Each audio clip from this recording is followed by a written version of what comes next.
Hello and welcome all. तो जो हमारा आज का टॉपिक है वो बहुत ही इंटरेस्टिंग होने वाला है, क्योंकि ये मैंने रीजनिंग का लिया है। ठीक है, जो वर्बल रीजनिंग में जो इनपुट आउटपुट आता है वो मैंने लिया है। ठीक है, तो ये क्वेश्चन देखने में बहुत टफ लगता है, लेकिन बहुत ही ज़्यादा आसान तरीके से इसको कम टाइम में किया जा सकता है। तो वो मेथड मैं आपसे इस ब्लॉग में आज डिस्कस करूँगी। तो चलिए शुरू करते हैं।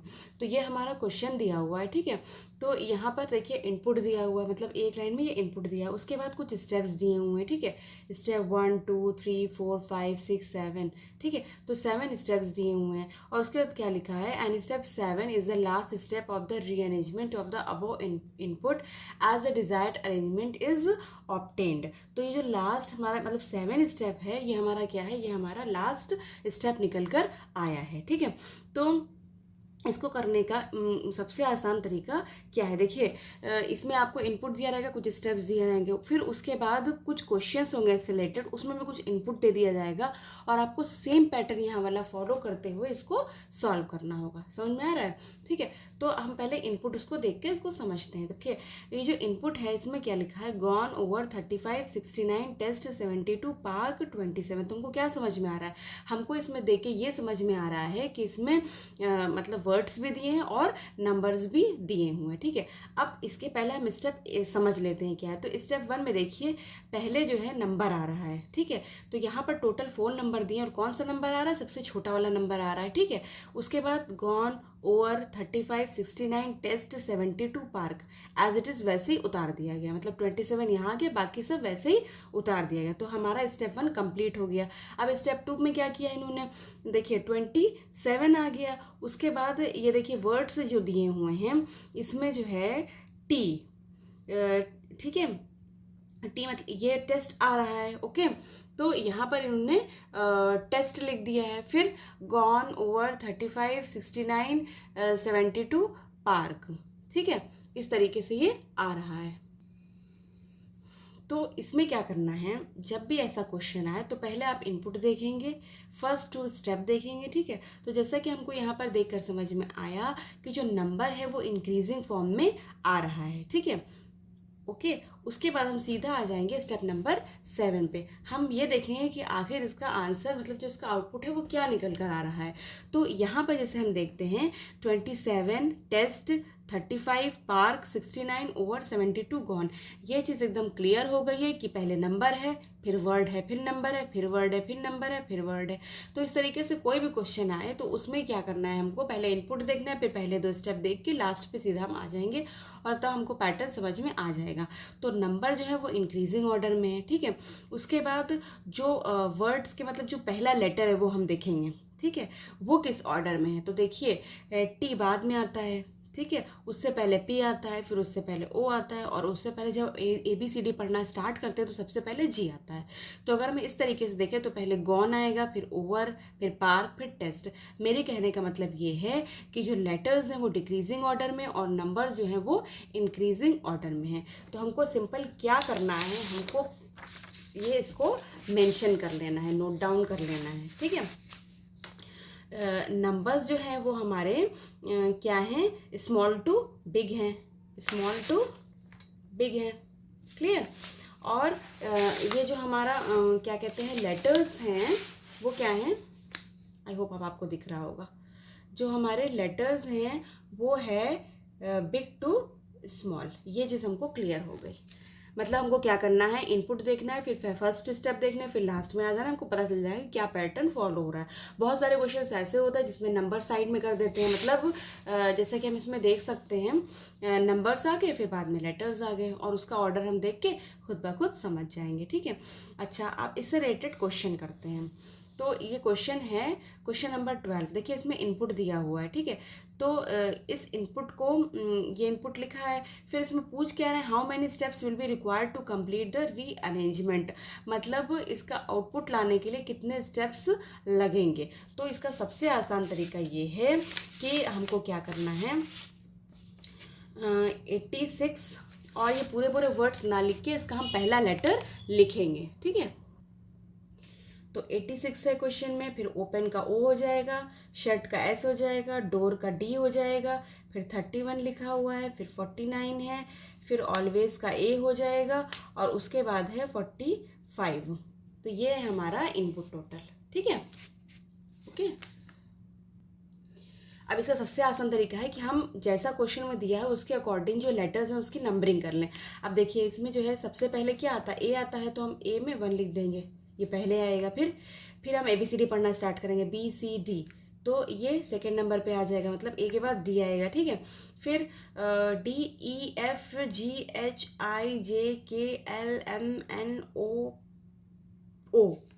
तो ये हमारा हो गया 3। फिर उसके बाद और कोई लेटर दिया नहीं, तो ये हमारा 4th हो जाएगा। तो इस तरीके से सबसे आसान तरीका यही है कि उसके ऊपर हम नंबरिंग कर देंगे, ठीक है। अब अपने स्टेप्स स्टार्ट करेंगे। उसमें क्या था, जो हमने देखा था, सबसे पहले नंबर आएगा, और कौन सा नंबर आएगा, छोटा नंबर आएगा, मतलब इंक्रीजिंग ऑर्डर में होगा। तो यहाँ पर टोटल कितने नंबर दिए हैं, 1 2 3 4। इसमें सबसे छोटा कौन सा, 31 है, इसको हम कट कर देंगे। 31 लिखा हमने, उसके बाद हम क्या करेंगे, 31 के बाद एज इट इज सब उतार देंगे, 86 OSD 49 A 45। Step 1 complete. अब स्टेप 2 में अब एक नंबर हमारा हो गया, अब हमारा लेटर आएगा, तो कौन सा लेटर आएगा, डिक्रीजिंग ऑर्डर में। देखिए मैंने यहाँ पे लिखा था बिग टू स्मॉल, सबसे पहले बड़ा वाला आएगा, तो 4th नंबर पे क्या है, एस है, तो हम इसको यहाँ पे कट किया। इस लाइन पे भी हम कट कर सकते हैं। यहाँ पे हमने 31 लिखा, एस लिखा, उसके बाद 86 OD 49 A 45 लिख दिया, ठीक। उसके बाद अपना नेक्स्ट स्टेप देखेंगे। अब स्टेप नंबर 3 आया।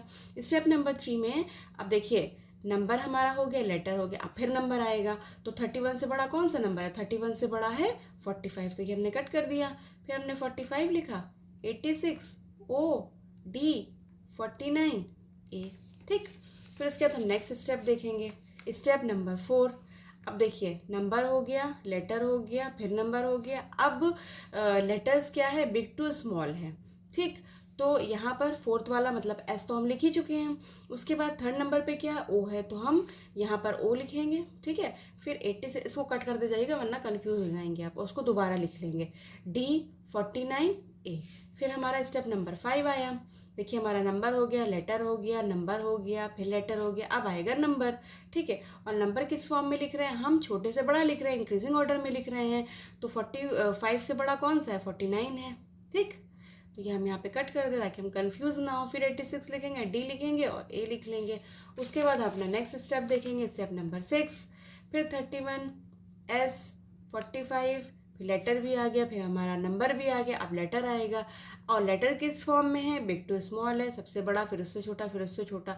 तो यहाँ पर क्या आएगा, यहाँ पर डी आएगा, तो हमने डी कट कर दिया, यहाँ पे इधर लिख लिया 86 A, ठीक। उसके 7 स्टेप की ज़रूरत नहीं है क्योंकि यहीं पे ये पूरा अरेंज हो गया है, ठीक है। तो क्वेश्चन हमारा जो है वो कह रहा है कि how many steps will be required to complete the rearrangement, और इसका आंसर होगा 6, क्योंकि हमने टोटल कितने स्टेप्स किए हैं, हमने टोटल 6 स्टेप्स किए हैं। तो ये जो ऑप्शन नंबर बी है ये हमारा करेक्ट हो जाएगा, ठीक है। उसके बाद नेक्स्ट क्वेश्चन देखिए, Step 3 of an input is 25 yes 37 enemy joy defeat 52 46.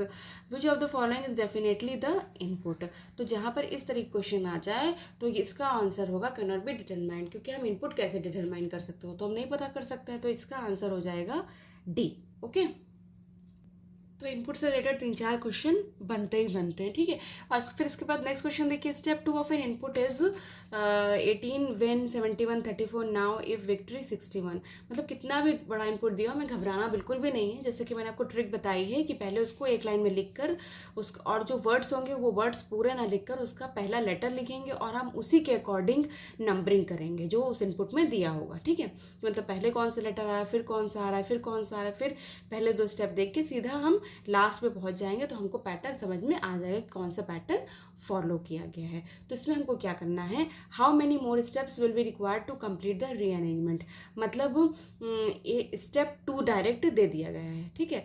Input का स्टेप नंबर 2 दे दिया गया है और हमसे पूछा गया है कि कितने और स्टेप्स लगेंगे इसको कंप्लीट करने में, ठीक है, मतलब आउटपुट लाने में। तो चलिए इस क्वेश्चन को भी देख लेते हैं, ओके। अब देखिए स्टेप 2 दिया तो वहीं से लिखेंगे। अब क्या है, देखिए 18 है, विन का हम W लिख लेंगे, फिर 71 लिखेंगे, फिर 34 लिखेंगे, फिर नाउ का N लिख लेंगे, ठीक है। इफ़ का I लिख लेंगे, विक्ट्री का V लिखेंगे और 61 लिख लेंगे। अब सबसे पहली चीज़ हमको क्या करनी है, हमको नंबरिंग करनी है, ठीक है। तो हम ABCD पढ़ना स्टार्ट करेंगे और यहाँ पर टोटल कितने वर्ड्स दिए हैं, 1 2 3 4। अब देखेंगे हम पहले क्या आता है, EFGHI आता है, ठीक है। तो ये हमारा हो जाएगा, ये आई क्या है, ये इफ़ का आई है, ठीक है। तो ये 1 हो जाएगा। फिर F ABCDEFGHIJKLMN, N हमारा 2 हो जाएगा।